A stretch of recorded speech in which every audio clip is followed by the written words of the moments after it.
এখন আমাদের ধারাবাহিক রুহানি অনুষ্ঠানে কিছু আলোচনা করা হইবে সিরাতাল মুস্তাকিমের আরো এক তথ্য সম্পর্কে। এবং আজকের পর্বে উক্ত উল্লেখকৃত সেই তথ্য হইল আহালে নজরওয়ালা ব্যক্তিগুণের সঠিক পরিচয় সম্পর্কে আমাদের আজকের পর্বে দলিল প্রমাণ সহ আধ্যাত্মিক দৃষ্টি অনুসারে এবং দেহতত্ত্বের হিসাব অনুযায়ী কিছু আলোচনা করা হইবে।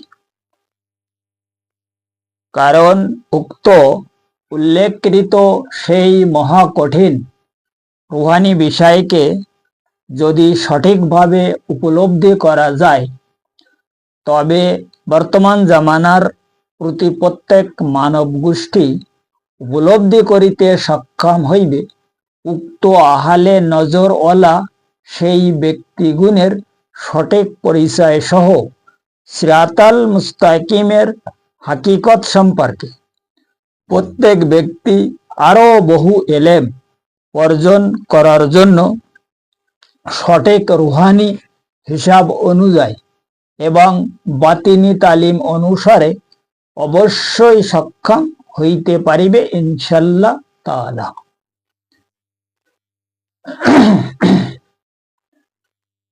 কাজেই এখন আমাদের উপলব্ধি করার বিষয় হইল উক্ত আহালে নজরওয়ালা সেই ব্যক্তি আসলে কাহারা, তাহাই এখন সঠিকভাবে জানিতে হইবে।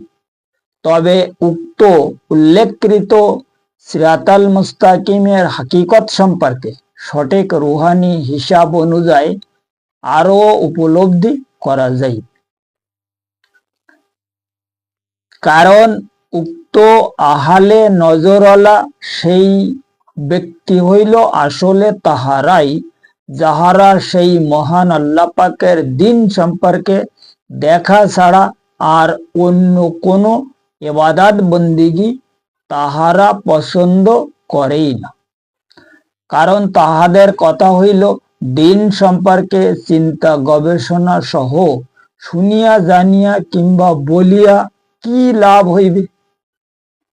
সঠিক লাভ তখন হইবে যখন উক্ত দিনের মালিককে প্রকাশ্য রূপে দেখা যায়, যাহার কারণে তাহাদের দিন ধর্ম হইল কেবল দেখা, অর্থাৎ তাহারা সবাই হইল সেই মহান সৃষ্টিকর্তার দেখা পাটি এবং তাহাদের উক্ত দেখার মহা কঠিন হাকিকত সম্পর্কে সেই মহান নবী পাক সালাতুসালাম তাহার সেই মহা অসীম জবান মোবারকে দুনিয়ার প্রত্যেক মানব গোষ্ঠীগুণকে সঠিক রুহানি তালিম অনুযায়ী এবং দেহতত্ত্বের হিসাব অনুসারে সিরাতাল মুস্তাকিমের প্রমাণ সহ এক হাদিসে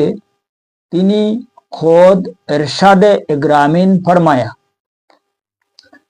সাতারাউনা রব্বাকুম কামা তারাউনাল কামারা লাইলাতাল বদরি। قال رسول الله صلى الله تعالى عليه وسلم তাহার সেই মহা অসীম জবান মোবারকে তিনি খোদ ইরশাদ ফরমায়া, সেই মহান আল্লাহ পাকের তোমরা সবাই এমন ভাবে দেখার জন্য সক্ষম হইবে যেমন তোমরা পূর্ণিমার রজনীতে আসমানের চাঁদকে দেখিতে পাও, ঠিক তদ্রূপ নিয়ম অনুযায়ী তোমরা তাহাকে দেখিতে পাইবে। কারণ উক্ত পবিত্র হাদিসে যে কামরা শব্দকে সেই মহান নবী পাক সালাতুসালাম তাহার সেই মহা অসীম জবান মুবারকে তিনি ইরশাদে গ্রামীণ ফরমায়া, তাহার উক্ত পবিত্র শব্দের মানে হইল মানব দেহর মানব দেহ, এই যে আমাদের দেহ ঘর, তাহার উক্ত পবিত্র শব্দের এই যে কামরা, ওই হাদিসে আপনারা দেখবেন যে লেখা আছে কামরা, কামারা, অর্থাৎ কামরা মানে আমাদের এই যে দেহ ঘর, এই ঘরকে মানে উনি কামরা হিসাবে হাদিসের ভাষায় মতলব গ্রামীণ ফরমায়। এবং এবং উক্ত পবিত্র হাদিসে যে সাতা শব্দকে পয়লা ফরমায়া, সাতা রাওনা রব্বাকুম, এই যে সাতা শব্দকে তিনি এরশাদ ফরমায়া, তাহার উক্ত পবিত্র শব্দের মানে হইল মানব দেহর সিনা। এই সিনাকে অনেকে আমরা ছাতা বলি। এই তিনি এখানে আমাদের এই সিনাকে ছাতা হিসাবে গণ্য করিয়া গিয়াছে। এবং উক্ত পবিত্র হাদিসে যে নাল শব্দকে তিনি এরশাদ ফরমায়া, ওখানে লেখা আছে তারাও নাল, এই যে নাল শব্দকে তিনি এরশাদ ফরমায়া, তাহার উক্ত পবিত্র শব্দের মানে হইল সিনার মধ্যের দিল, অর্থাৎ প্রত্যেক মানব দেহর সিনাকৃত দিলের মধ্যে সেই মহান আল্লাহ পাকের মানব গোষ্ঠী দেখিতে পায়। যদি কোনো ব্যক্তি চেষ্টা করে তাহলে সে দেখিতে পায়। উক্ত বিষয়কে সেই মহান নবী পাক সালাতুসালাম তার সেই হাদিস পাকে তিনি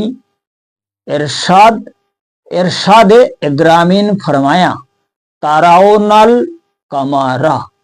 কারণ উক্ত তারা শব্দের মানে হইল মানে নক্ষত্র, আর উক্ত নক্ষত্র শব্দের মানে হইল সিতারা, যার কারণে তিনি অন্য এক হাদিসে গ্রামীণ ফরমায়া আমার সাহাবাগুন আসমানের সিতারার মতো, আমার সাহাবাগুন আসমানের সিতারার মতো। এই যে সিতারা, এই সিতারা শব্দের অর্থ সেই। এখন এবং তাহার উক্ত পবিত্র হাদিস প্রসঙ্গে সেই মহান আল্লাহ পাক দুনিয়ার প্রত্যেক মানব গোষ্ঠীগণকে তিনিও পরিষ্কারভাবে এর সতর্ক সহ এরশাদ ফরমায়া ইন্না আরাদনাল আমানাতা।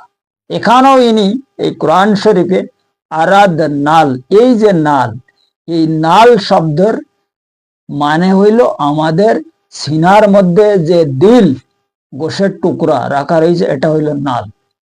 এই দিলকে সুরিয়ানি ভাষায় নাল বলা হয়, আর ইংরেজি ভাষায় হার্ট বলা হয়। কেউ দিল বলতেছে, কেউ হৃদয় বলতেছে, কেউ হৃৎপিণ্ড বলতেছে, বা বিভিন্ন ভাষায় বিভিন্ন কায়দায় এই দিলকে আমরা ব্যবহার করিতেছি। অর্থাৎ তিনি এরশাদ ফরমায়া মানব দেহর সিনাকৃত নালের মধ্যে আমার সেই আমানত বস্তুকে আমি খোদ গস্তিত ফরমায়া।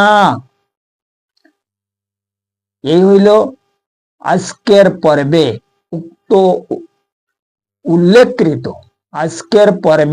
উল্লেখকৃত উক্ত পবিত্র হাদিস পাকের সঠিক হাকিকি ব্যাখ্যা সহ আহলে নজরওয়ালা ব্যক্তিগুণের সঠিক পরিচয় এবং সিরাতাল মুস্তাকিমের আরো এক বিশাল বড় তথ্য, যাহা প্রত্যেক মানব গোষ্ঠীর পরিষ্কারভাবে জানার অবশ্যই দরকার আছে।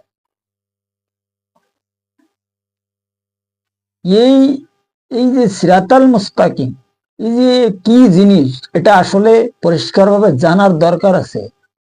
আজকে আমার এই পর্বের নাম হইল কি আহলে নজরওয়ালা ব্যক্তি। আহলে নজরওয়ালা ব্যক্তি কাহারা, এ ব্যাপারে আমরা যদি পরিষ্কারভাবে উপলব্ধি করার কেউ চিন্তা ভাবনা করি, তাহলে কিন্তু আমাদের সিরাতাল মুস্তাকিমের রাস্তার মধ্যে দাখিল হইতে হবে এবং সিরাতাল মুস্তাকিম সম্পর্কে আমাদের জানার দরকার আছে। কারণ আল্লাহ পাক পরিষ্কার তার কিতাবের মধ্যে, অর্থাৎ পবিত্র আল কোরআনের মধ্যে বিভিন্ন জায়গায় ফরমায়া যে জাতি তাহাকে চেনে না সেই জাতির কোনো ভ্যালু নেই। এখন আমাদের চেনার জন্য, আমাদের জানার জন্য সিরাতাল মুস্তাকিমের অবশ্য দরকার হইবে। এখন আমরা যে মানব জাত, আমরা যে কোন জাতি, আমাদের নাম দেশে আশরাফুল মাকলুকাত। এই আশরাফুল মাকলুকাতকে চেনার জন্য আমাদের আহলে নজর অবশ্য দরকার হইবে, যার কারণে সেই মহান নবী পাক সালাতুসালাম এই নজর সম্পর্কে আরো অন্য এক হাদিসে তিনি ইরশাদে ইকরামিন ফরমায়া, ইত্তাকু ফারাসিতুল মুমিন ফাইন্নাহু ইয়ানজুর বিনুরিল্লাহ। অর্থাৎ সরকারে দু আলম সালাতুসালাম তাহার সেই মহা অসীম পবিত্র জবান মোবারকে তিনি খোদ ইকরামিন ফরমায়া যে তোমরা সেই মহান আল্লাহ পাকের মুমিন বান্দাগুনের নজরে কিমিয়া ফায়েজকে সর্বসময় ভয় করিবে। তাহার মুমিন বান্দাগুনের নজরে কিমিয়া ফায়েজকে তোমরা সঠিকভাবে ভয় করিবে। কারণ কি? তাহারা সেই মহান আল্লাহ পাকের জাতি নূরের সাহায্য দৃষ্টি নিক্ষেপ করে। এই জন্য তাহাদের যে নজরে ফায়েজ, এই ফায়েজকে তোমরা পরিষ্কার ভাবে ভয় করিবা। কারণ এই ফায়েজের এত পাওয়ার, যে পাওয়ারে শয়তানের জাল, এই আলমে নাসুতের যে জাল আছে মানব দেহর সিনার মধ্যে, এই জাল কাটিয়া চূর্ণ বিচূর্ণ হয়ে একদম পরিষ্কার সাফ হয়ে যায়, জাল পুড়িয়া ছাই হয়ে যায়। যেমন মুরগি যখন কোনো বাচ্চা নেয়, ডিমকে যখন মানে কোনো বাচ্চা উঠাইবার জন্য ডিমকে যখন তা দেয়, তখন মুরগির সিনার গরমে ওই ডিমের ওপরের 3 পর্দা মানে জ্বলে রাগ হয়ে যায়, অর্থাৎ ছাই হয়ে যায়। যখন ওই 3 পর্দা জ্বলে যায়, তখন ওই ডিমের মধ্যে থেকে একটা ছোট বাচ্চা বাহির, এটাকে ডিমের ভিজা বলে। আর মানব দেহর সিনার উপরে যে 1,80,000 শয়তানি পর্দা রয়েছে, এটাকে ভিজায় নাসুত বলে। এই ভিজায় নাসুতকে জ্বালাবার জন্য বা জ্বালাবার একমাত্র উপায় হইল নজরে কিমিয়া ফায়েজ। যে ফায়েজ সম্পর্কে সরকারে দু আলম হাদিসে ফরমায়া, ইত্তাকু ফারাসিতুল মুমিন ফাইন্নাহু ইয়ানজুর বিনুরিল্লাহ। এনাদের যে নূরের পাওয়ার, এ নূর মানে বিকল্প নূর, ই আল্লাহর জাতি নূর, তাজাল্লি প্রাপ্ত নূর, যে নূর তাহাদের উপরে সবসময় জন্য আল্লাহর তরফ থেকে তাজাল্লি এসেছে। এই তাজাল্লি সম্পর্কে সূরা ইব্রাহিমের মধ্যে পরিষ্কার ভাবে বলা আছে যে আল্লাহর তাজাল্লি, আল্লাহ কোন ব্যক্তিকে নিক্ষেপ করে, কিভাবে নিক্ষেপ করে এবং সেই ব্যক্তি কাহারা, এ সম্পর্কে ওখানে কিছু ধারণা দেওয়া আছে। আর এই তাজাল্লি সম্পর্কে তিনি পরিষ্কার, এই তাজাল্লি প্রাপ্ত যারা ব্যক্তি তাদের সম্পর্কে কোরআন শরীফে পরিষ্কার ভাবে ফরমায়া, ওমাই ইউদুলিল ফালান তাজিদ লা ওলিয়াম মুরশিদা। এই ওলি মুর্শিদ ছাড়া আমাদের সিনার উপরে কোন রকমের এই যে শয়তানি পর্দা আছে আমাদের দিলের উপরে, এই পর্দা কোন সময় কাটবে না। তাই বান্দা যতই ইবাদত বন্দিগিরি করুক না কেন বাবা, কারণ ওই মুরগি যেমন ডিমের থেকে বাচ্চা বাহির করতে গেলে একটা মুরগির দরকার হয়, ঠিক তদ্রূপ সিনার মধ্যে আমাদের যে দিল, যে নাল আছে, এই নালের মধ্যে আল্লাহ পাকের যে আমানত বস্তু রাখা রয়েছে, এই আমানত বস্তুকে বাহির করিয়া তাহার নিকট হেফাজত করার জন্য, ফেরত দেওয়ার জন্য একজন মুর্শিদের দরকার হবে। ওখানে মুরগির দরকার, আর এই জায়গায় মুর্শিদের দরকার। কথা বোঝা গেছে? এই হলো মানে বিশাল একটা ব্যাপার। কাজে আমাদের আজকের প্রোগ্রামে আমি যে হাদিসের বায়ান ফরমায় আছে, অর্থাৎ উক্ত হাদিস হইল কি, সাতারাউনা রাব্বাকুম কামা তারাউনাল কামারা লাইলাতাল বাদরি।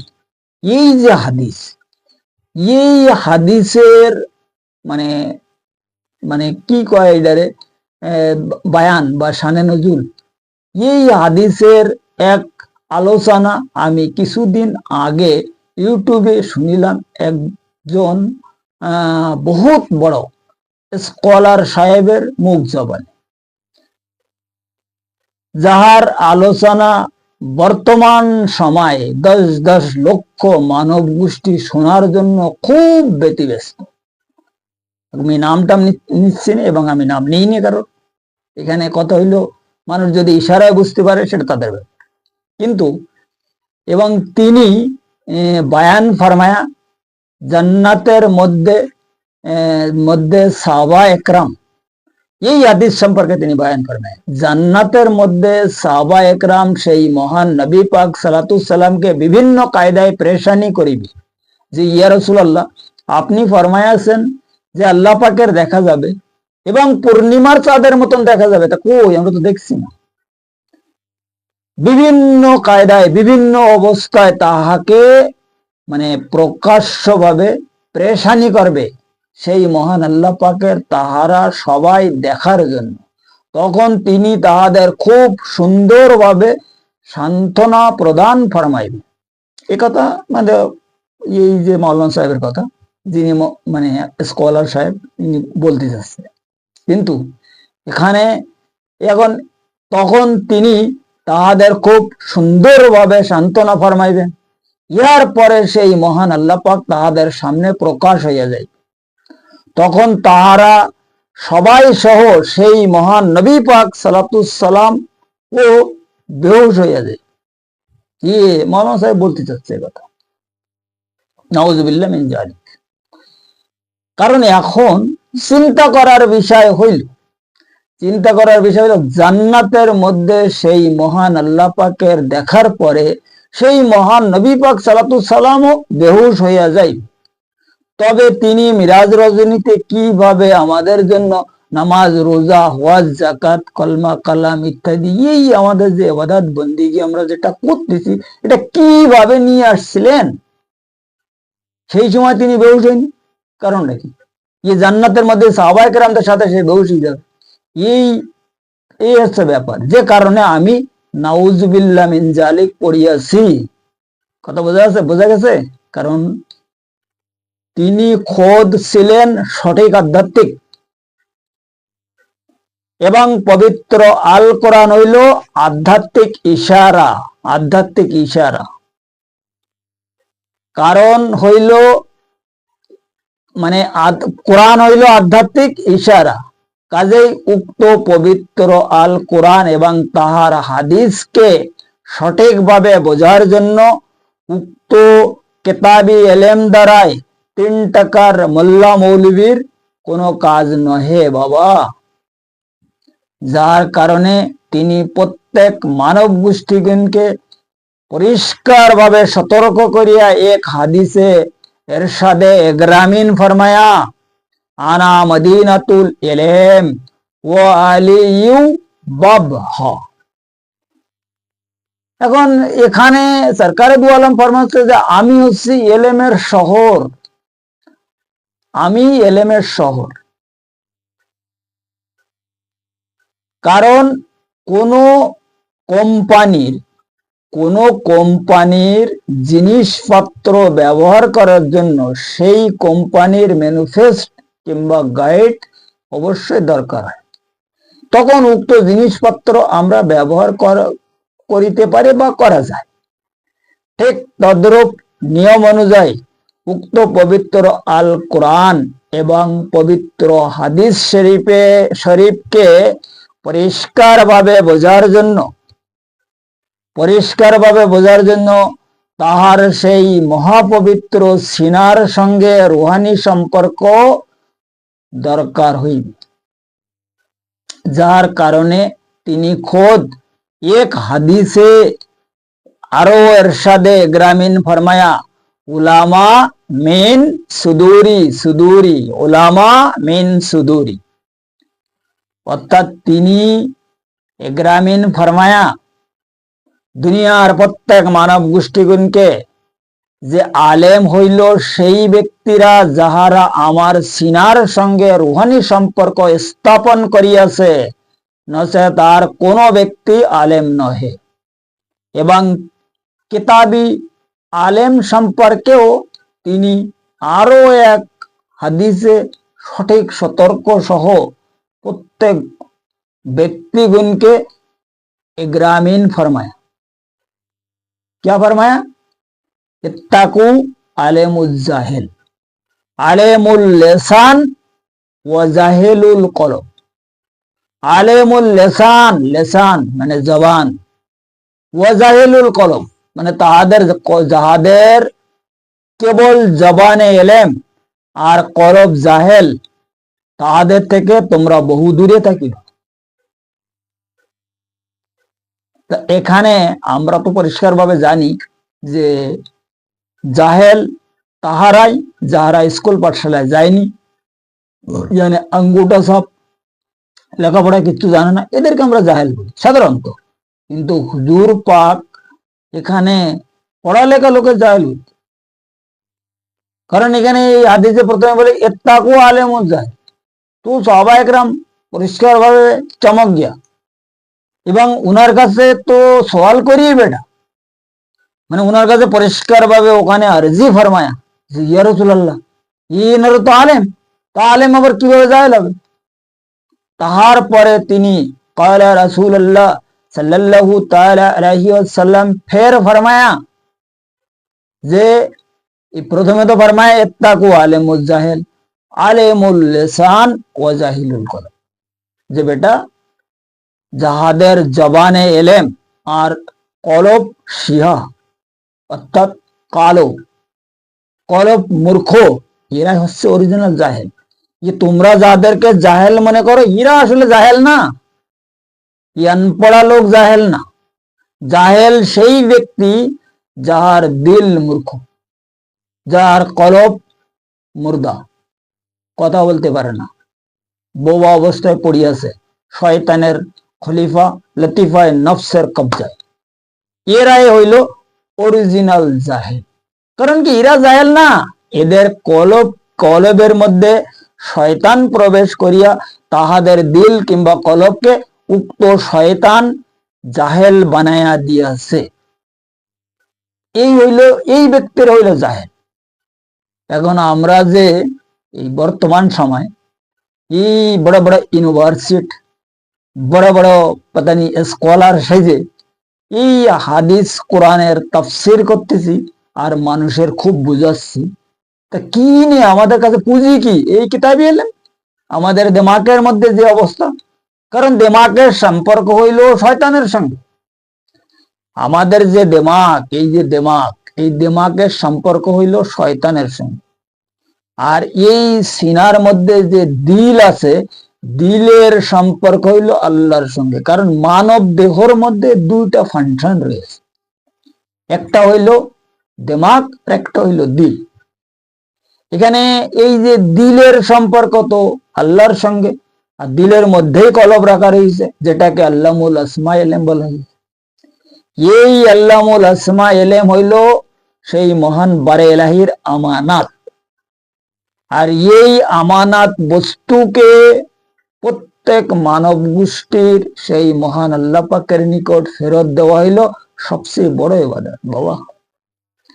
কারণ যতক্ষণ পর্যন্ত আমরা আমাদের প্রতি যে আমানাতের ভার রয়েছে, এটা যতক্ষণ পর্যন্ত পরিশোধ করিতে সক্ষম না হব, ততক্ষণ পর্যন্ত আমরা সৃষ্টিকর্তার ঋণ থেকে মুক্তি হতে কোনো মতে সক্ষম নয়। এখন আজ পর্যন্ত এই যে বড় বড় স্কলারশিপ, যারা যারা বড় বড় স্কলার, এদের মুখে আমি কোনোদিন শুনলাম না যে আমাদের প্রতি একটা বিশাল বড় দায়িত্ব বা আমরা সৃষ্টিকর্তার কাছে একটা বিরাট ঋণী আছি, সেটা হচ্ছে কি আমানত বস্তু। এখন এই আমানতটা তাহার নিকট ফেরত দেওয়ার ব্যাপারে আমি তো আজ পর্যন্ত কোনো আলোচনা শুনলাম না, কারণ আমি তো অনেকের আলোচনা শুনি, আর ইউটিউবে তো হাজার হাজার স্কলারদের আলাপ আলোচনা চলতেছে। তারা বড় বড় স্কলার, কেউ মদিনা ইউনিভার্সিটি, কেউ আল আজহার ইউনিভার্সিটি, पता नहीं कौन कौन यूनिवर्सिटी दुनिया कत यूनिवर्सिटी যে তারা এই সমস্ত এলেম অর্জন করে এসে কালাম পাকের তাফসীর করিতেছে, হাদিসের শানে নজুল বয়ান করিতেছে বিভিন্ন কায়দায় বিভিন্ন ভাবে। যেমন দেখো এই যে হাদিস, এই হাদিসের যে হাকিকি ব্যাখ্যা আমি একদম খুলে খুলে বলে দিছি এই আমার এই ভিডিওর মধ্যে।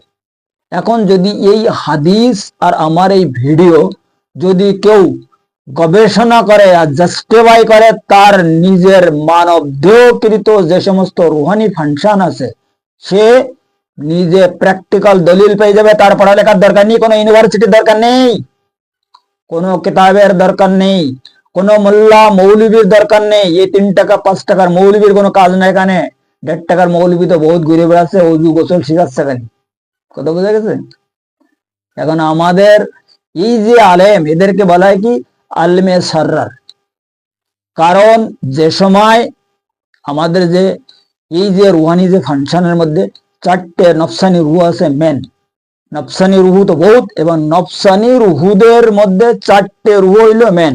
সেটা হচ্ছে কি এই 4টের মধ্যে নফসে আম্মারা, নফসে লাবামা, নফসে মুলহিমা, নফসে মুতমাইনা। এখন এই যে 4জন রুহু হলো শয়তানের খলিফা। এই লতিফায় নফসকে যে সময় শয়তান বিভিন্ন কায়দায় মাকামে আসফলে নিয়ে যেতে পারে, তখন ও এর নিজের এলেম শিক্ষা দেয়। এর যে শয়তানের যে ব্যক্তিগত এলেম আছে, এই এলেম শিক্ষা দিয়ে পরিষ্কার ভাবে তার খেলাফত প্রদান করে। এইবারে খেলাফত প্রদান করার পরে ও দেখে ওই সময় দুনিয়ায় যে মানে এই দুনিয়ার জমিনে কোন আলেমের আলোচনা মানুষ বেশি শুনতে। এখন ওই লতিফায় নফসকে ওই আলেমের মধ্যে প্রবেশ করাইবে, দেওয়ার পরে ওরে মাথা টাতা চুমাই ফার্স্ট ক্লাস করে বলে, বেটা আব তুই তোর কাজ কর, তোর আমার তরফ থেকে সবসময় জন্য এলেম আসতে থাকবে, তুই খুব কাজ কর, আমার আর তোর কোনোদিন দরকার হবে। এখন দেখবা এই বড় বড় যারা স্কলার, এরা যে সমস্ত কথা বলছে তাদের দিমাগি এলেমের মাধ্যমে, দিমাগ থেকে তারা যেটা ক্যালকুলেশন যেটা গবেষণা করতেছে দিমাগ দ্বারা, এইটাই বলতেছে মানুষের, এইটাই শোনাচ্ছে। এবং তারা বলতে যাচ্ছে যে আমাদের কাছে সবসময় জানি এলেম আসতেছে, আমরা যখন বারবার কোরআনকে রিসার্চ করতেছি, হাদিসকে শানে নজুল বয়ান করতেছি, তো আমাদের কাছে এলেমের গাধা হয়ে যাচ্ছে। আর তারা নিজেরাই একটা এলেমের বিশাল ভান্ডার মনে করতেছে, কিন্তু তাহাদের যে এলেম, এই এলেমের ভিতরে কন্ট্রাডিকশন রয়েছে। যে কন্ট্রাডিকশন তারা জানি না, সেটা হচ্ছে কি শয়তানের প্রবলেম। এই শয়তানি নারের যে হিসাব কিতাব, এটা আসলে তাহারা খোঁজ খবর রাখে না। কারণ তাদের লতিফায় নফসের সম্পর্কে কোনো ওয়াকিফালিনি না, লতিফায় নফস তাহাদের পবিত্র। সে যত বড় স্কলার হোক না কেন, নফসের তাজকিয়া কারণ নেই, কলবের তাজকিয়াও কারণ নেই। আর এরা জানি না যে নফসের তাজকিয়া কিভাবে হবে আর কলবের তাসফিয়া কিভাবে হবে, এটা কিভাবে করা যাবে।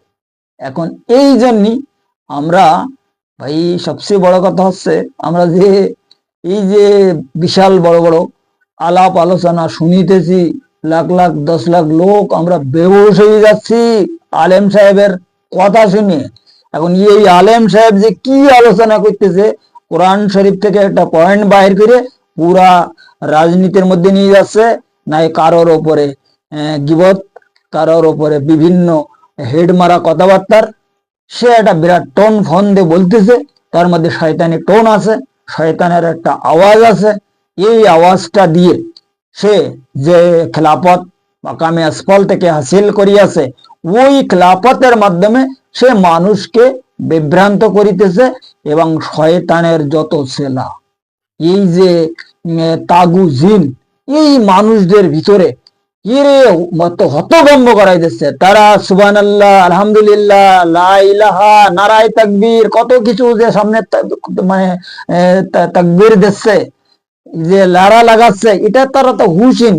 এখন আমি মাঝে মাঝে দেখি যে এই আলেম সাহেব বললো কি, আর এরা যে বিশাল বড় নারায়ে তাকবীর আল্লাহু আকবার জিন্দাবাদ করতেছে, এ কোন কথায় কি বলতে চাচ্ছে, তারা কার প্রশংসা করতেছে? এই আলেম তো একটু আগে দেখলাম একজনের হেড মারা গিবাত করলো, তো এই হেডের পরে এরা যে গিবাত, দেখো আল্লাহ কোন এখানে কয়েকটা জিনিস আছে যে গিবাতের বিষয়টা আল্লাহ কিন্তু মোটেও পছন্দ করে না। এখন এখন ওই আলেম সাহেবের কোরআন থেকে রেফারেন্স করিয়া ফাইন্যান্স দিয়ে, কোরআনকে ফাইন্যান্স করিয়া কারোর উপরে হেড মারা গিবাত করা আছে, আর এই গিবাতে আমরা সবাই শরীক যাচ্ছি। আমরা কেউ নারায়ে তাকবীর, কেউ আল্লাহু আকবার উনার সঙ্গে দিচ্ছি, আর পাতা নেই কত কিছু হচ্ছে। আর ও আলেম ওদের বলছে যে কি সুবহানাল্লাহ বললে না, এখানে তাকবীর লাগালে না, কি অবস্থা সমাজে, কথা বোঝা গেছে? কিন্তু এই আলোচনা, এই যে রঙের কথাবার্তার বিশাল বড় টোন, বিশাল বড় হেড, এইগুলো শোনার জন্য এখন মানুষ ব্যস্ত। আর এখানে এই সমস্ত আলেমদের বর্তমান সমাজের মধ্যে এত যে কি বলা হয় টাইটেল, আর এত বিশাল ভাবে তাদের যে মতলব ওজন, এইসব কথা তো শোনা বলা যায় না বাবা। এসব কথা দেখো, আমি তো কারোর নাম ধরে কথা বলি না। এখন আমার আলোচনা যদি কেউ বুঝিতে পারে, কারণ এরা হইল আলেম হচ্ছে কয়েক প্রকার, একটা হচ্ছে আলমে সু, একটা হচ্ছে আলমে সার্রার, একটা হচ্ছে আলমে রব্বানি, আলমে হাক্কানি, এটা হচ্ছে বহু আলেমের তো হিস্টোরি বহুত। এখন আলেমে রব্বানি আর আলমে হক্কানি তাহাদের বলে যিনি হুজুর পাকের সিনা মোবারকের সঙ্গে সঙ্গে তার সিনার রুহানি সম্পর্কে স্থাপন হয়েছে, যে কথা তিনি হাদিস পাকে ফরমায়া উলামা মিন সুদুর, এরা হইলো আলেমে হক্কানি। এদের কাছে হক এলেম সবসময় জন্য আসতে আছে।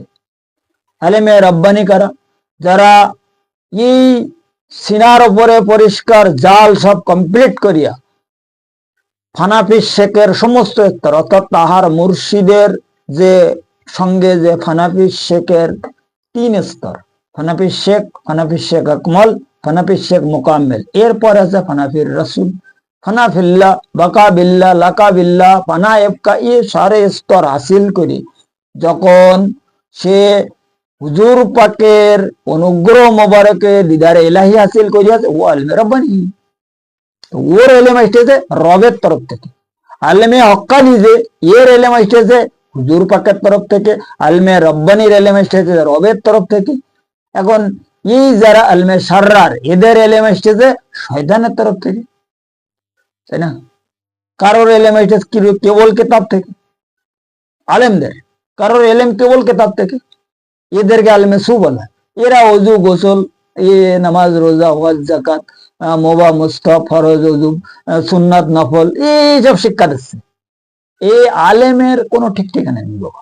আলেম তো বহু প্রকারের, এবং এই আমরা যারা শোনালো, আমরা যারা বোঝালো দেখালো, আমাদেরকে একটু খেয়াল করতে হবে যে কোন আলেম কি বলতে চাচ্ছে, কোন আলেমের কি ব্যাপার। কারণ এখানে কথা বিশাল ব্যাপার। এই যে আমাদের আয়ামে একরাম, আয়ামে একরামদের আমরা আমাদের আয়াম নিয়ে আমরা মরে গেছি। এই কি ব্যাপার? এই আমার আয়াম বলিছে, আয়াম একরাম যে কথা বলিছে ওই কথা আমাকে বলতে হবে, উনি আমাদের রাবি, উনি যা লিখে গেছে, উনি যা বলি গেছে, ওনার কিতাবে যা লেখা আছে ওই কথাই আমরা বলবো। কথা বোঝা গেছে? কিন্তু সবচেয়ে বড় কথা হচ্ছে এখানে হাদিস এমন ভাবে ব্যাখ্যা করা হচ্ছে হাদিসকে বা কোরআনকে, যে কোনো ফেরকা তার তার হিসাব মতন সে কথা বলতেছে, চাই হাদিস হোক চাই কোরআন হোক, সে তার হিসাবের উপরে কথা বলতেছে যাতে তার ফেরকাকে সে বড় করতে পারে। কারণ এখানে একটা পরিষ্কার হাদিস আছে যে হুজুরে আকরাম সাল্লাল্লাহু এক হাদিসে গ্রামীণ ফরমায়া যে মানে বনি ইসরায়েলদের মধ্যে 72 কাতার হইয়াছে, বনি ইসরায়েলদের মধ্যে 72 কাতার, আর আমার উম্মতদের মধ্যে 73 কাতার। এবং 73 কাতারের মধ্যে মানে আমার উম্মতদের মধ্যেও, আমি সরি ভুল বলেছি, আমার উম্মতের মধ্যেও 72 কাতার হবে, কিন্তু আমার উম্মতের মধ্যে 72 কাতার তো হবে, এর মধ্যে 73 ফেরকা থাকবে। এখানে হুজুর পাক বলতে চাচ্ছে কি, যে কথাটা আমার আজকে এই হাদিসটা উঠাবার একমাত্র কারণ হইলো, আমরা বর্তমান সময়ে এই হাদিসটা যেভাবে মানে শুনতেছি বা ব্যাখ্যা করিতেছি, সমাজে যেটা জানা যাচ্ছে সেটা হচ্ছে হুজুর পাক ফরমায়া যে বনি ইসরায়েলদের 72 কাতার ফেরকা ছিল, আমাদের মধ্যে 73 ফেরকা নেই। হুজুর এ কথা বলিনি। হুজুর ফরমায়া যে বনি ইসরায়েলদের মধ্যে যে 72 কাতার ছিল, আমার উম্মতদের মধ্যেও 72 কাতার হবে, কিন্তু আমার উম্মতের 72 কাতারের মধ্যে 73 ফেরকা। তখন 73 ফেরকার মধ্যে এক ফেরকা কেবল জান্নাতি, বাকি এই যে বাকি 72 ফেরকা পুরা সব পথভ্রষ্ট গোমরাহ বিভিন্ন জায়গায় থাকবে। এখন এই কাতার আর ফেরকা, কাতার হইল কি, এটা লাইন, আর ফেরকা মানে এটা একটা গ্রুপ। এখন এই কাতারাতে দুজন, ওখানতে একজন, ওখানতে 5 জন, এইভাবে একত্রিত হবে একটা আলাদা ফেরকা। কথা বোঝা গেছে?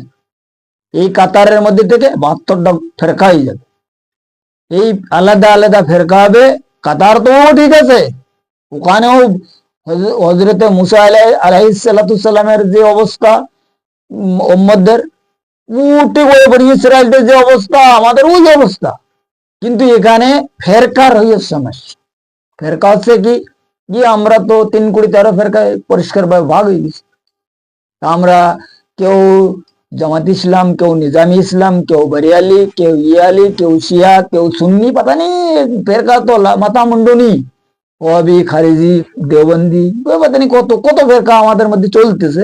এগুলো যদি আমরা লক্ষ্য করি, তা ফেরকা তো আমাদের মধ্যে কোনো কুল কিনারাই নেই। এলে একটা হাদিসের সমস্যা। এবার আরেকটা হাদিস শোনেন, হুজুর পাক বলেছে যে ঘরে কুত্তা থাকে ওই ঘরে ফেরেশতা থাকে। এখন এখানে এই হাদিসটা আমরা ব্যাখ্যা করতেছি কি, যে ঘরে কুত্তা থাকে ওই ঘরে ফেরেশতা আসে না। আমরা এই ঘর বাড়ি মাকান এই নিয়ে একটা কথাবার্তা আলোচনা করতেছি যে এই ঘরে কুত্তা আছে, এখানে আর ফেরেশতা আসবে না। এই কথাটা হুজুর পাকের কাছে আমি খোঁজ জিজ্ঞাসা করেছি, যে ইয়া রাসূলুল্লাহ, আপনি এইভাবে বলেছেন কি, এই হাদিস কি ব্যাপার, এই হাদিসটা একটু আমাকে বুঝান দেন। তো বললে, বেটা আমি তো বলেছি যে ঘরে কুত্তা থাকে ওই ঘরে ফেরেশতা থাকে না। তো ফেরেশতা নতুন করে কোন জায়গাতে আসবে? আমি তো মানব দেহ ঘরের কথা বলেছি না। এই ঘরের মধ্যে যে দিল আছে, ওই দিলের মধ্যে ফেরেশতা রাখা রয়েছে। এখন ও ফেরেশতা তো প্রথমে রাখা রয়েছে, ওখানে নতুন করে আবার আসবে কোথার থেকে? এখন ওই ফেরেশতা যেখানে রয়েছে দিলের মধ্যে, ওখানে যদি লতিফায় নফসের কুত্তা প্রবেশ করে যায়, তো ও ফেরেশতা ওখানে থাকবে কি? ও তো থাকতেই পারে না। তাই আমি যে কথা বলেছি যে যে ঘরে কুত্তা থাকে ও ঘরে ফেরেশতা থাকে না। ফেরেশতা তো মানব দেহ ঘরের মধ্যে প্রথমেই আল্লাহ পাক রেখে দিয়েছে, নতুন করে ফেরেশতা কোথা থেকে আসবে? মানব দেহের মধ্যে তো ফেরেশতা রাখাই আছে প্রথম থেকে, নতুন করে কোথা থেকে আসবে? এখানে তো আমি তো আসার কথা বলিনি, আমি থাকে না বলেছি, থাকার কথা বলেছি। এটাও আমরা পরিষ্কার ভাবে এইভাবে একটা বুঝাই যাচ্ছে মানুষের, বিভিন্ন জায়গায় বিভিন্ন কায়দায় বিভিন্ন মানে ভাবের মাধ্যমে কথাবার্তার আলাপ আলোচনা হচ্ছে। এই জন্যই এই যে বিশাল একটা ব্যাপার, এই ব্যাপারটা আলাপ আলোচনা করে শেষ করা আমার মনে সম্ভব হবে না। কারণ কি, এই জন্য আমি আজকের এই আমার সিরাতাল মুস্তাকিমের প্রোগ্রামে আমি এই আহলে নজর সম্পর্কে কিছু আলোচনা এই করার একমাত্র কারণ হইল এই, যে আহলে নজর যে কি বিষয়, কি ব্যাপার, কি বস্তু, এটা আমাদের পরিষ্কারভাবে জানার আসলে একটা দরকার।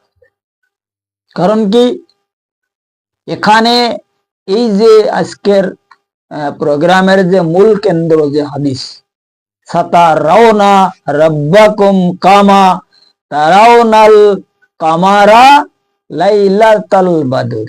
ये हदीस के আমি বারবার এই জন্য গ্রামীণ ফরমাচ্ছি, হুজুর পাক পরিষ্কার ভাবে ফরমায়া যে তোমরা সেই মহান আল্লাহ পাকের এমন ভাবে দেখিতে সক্ষম হইবে, পূর্ণিমার রজনীতে যেমন আসমানের চাঁদকে পরিষ্কার ভাবে দেখিতে সক্ষম হও। এটা জান্নাতের কথা বলিনি। এই দুনিয়ায় জান্নাতে কোনো সময় অমাবস্যা পূর্ণিমা হবে না, ওখানে কোনো অমাবস্যা পূর্ণিমা নেই। আমাবস্যা পূর্ণিমা আমাদের এই দুনিয়ায় রয়েছে, পরিষ্কার ভাবে হাদিসে লেখা আছে এই পূর্ণিমার চাঁদ সম্পর্কে। কথা বোঝা গেছে? এখন এই পূর্ণিমার চাঁদ জান্নাতের মধ্যে দেখা যায় না।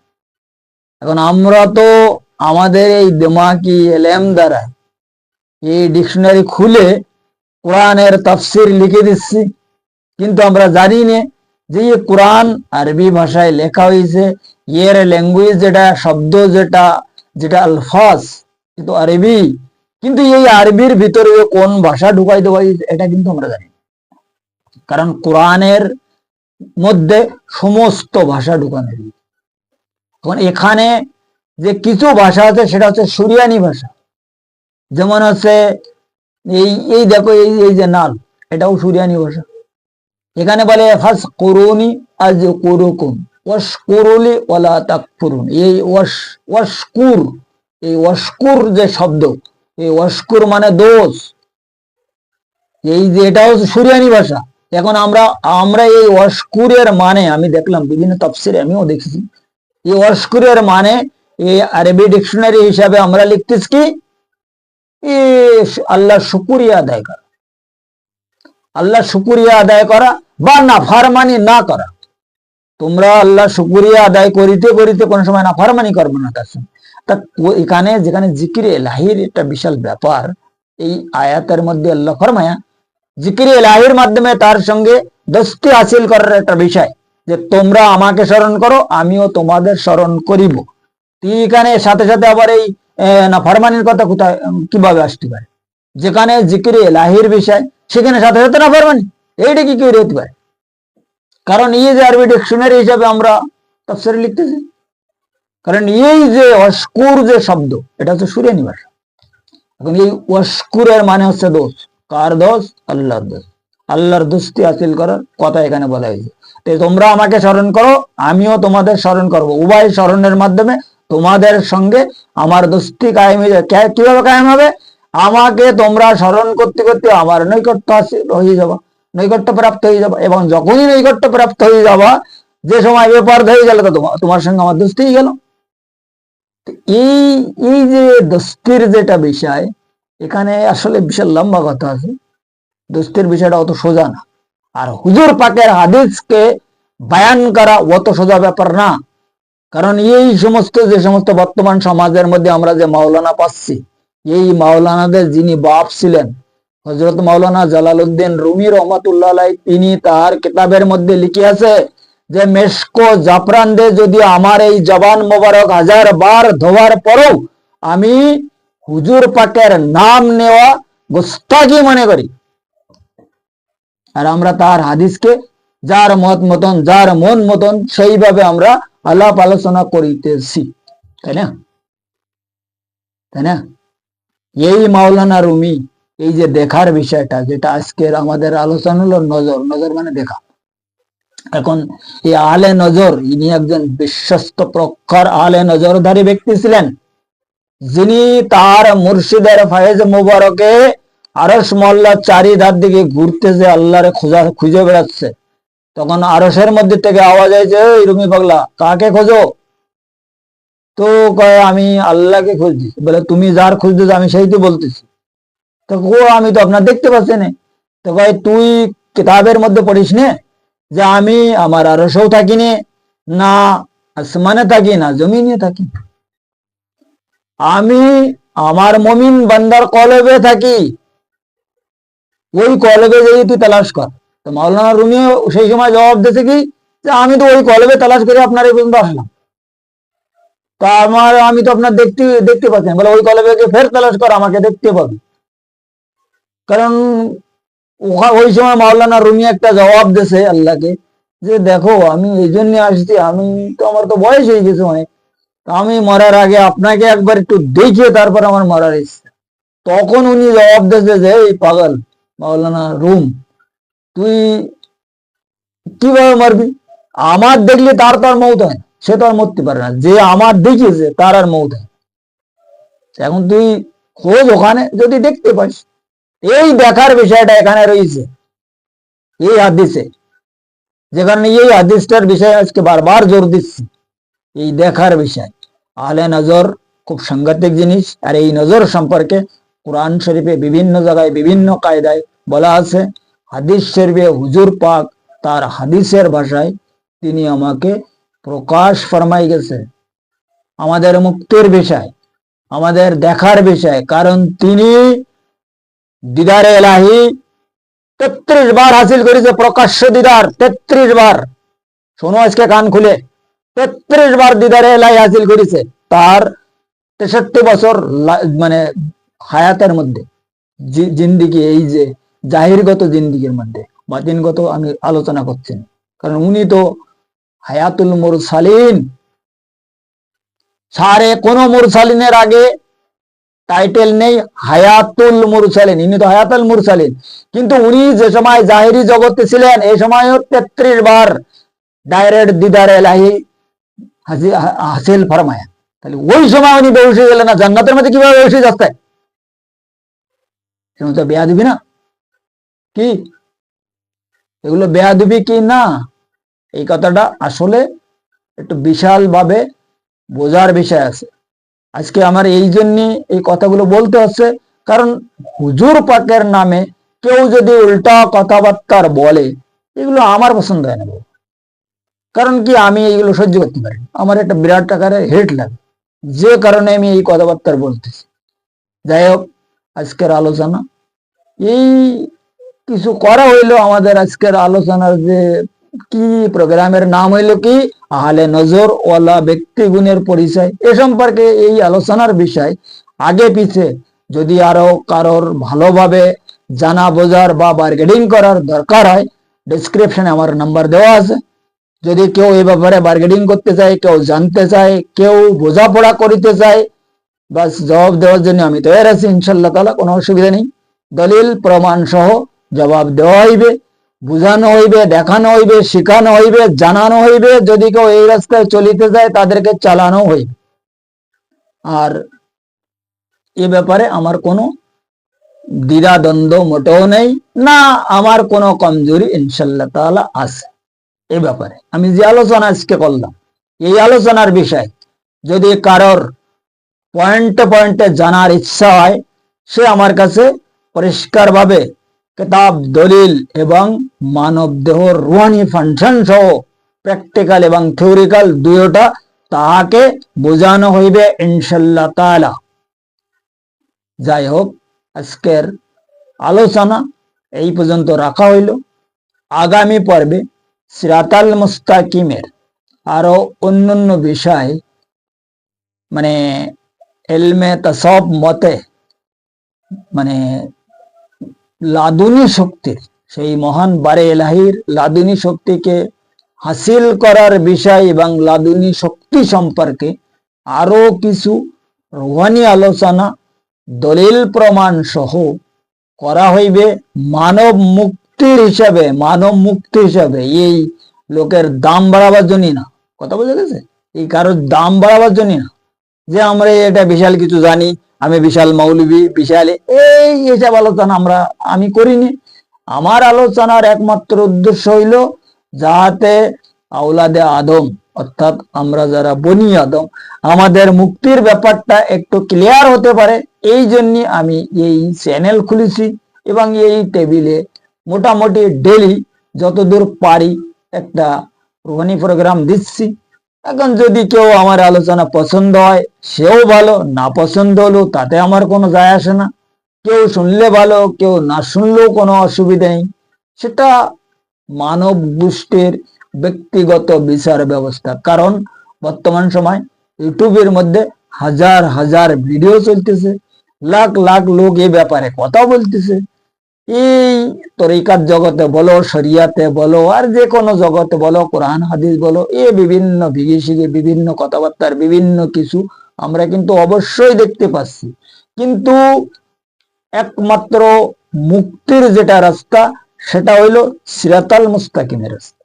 আর সিরাতাল মুস্তাকিম তাহাকেই বলে যখন আমাদের এই দিল আল্লাহ আল্লাহ করা শুরু করবে, দিলের মধ্যে থেকে জবান বন্ধ অবস্থায় আল্লাহু জিকির যখন শ্বাসের সঙ্গে বাহির হবে, তখন আমরা সিরাতাল মুস্তাকিমের রাস্তায় দাখিল হতে পারবো, বা সিরাতাল মুস্তাকিমের রাস্তা হিসাবে দাবি করিতে সক্ষম হইব। নচেত অন্য কোনো বিষয় কেউ যদি ইবাদত বন্দিগিরি মুরাকাবা মুশাহেদা বা বিভিন্ন ইবাদত যা কিছু দুনিয়ায় দেখা যাচ্ছে, আমরা যা করতেছি, এটার মাধ্যমে আমরা যদি কেউ বলতে চাই যে না আমরা তো অবশ্যই সিরাতাল মুস্তাকিমের রাস্তায় আছি এবং সিরাতাল মুস্তাকিমের কাজ করতেছি, সিরাতাল মুস্তাকিম সম্পর্কে আমরা বহুত কিছু জানি, ভাই বাবা এটা কিন্তু সিরাতাল মুস্তাকিম না। অরিজিনাল সিরাতাল মুস্তাকিমের আসলে আমাদের সবগুলির খুব দরকার আছে।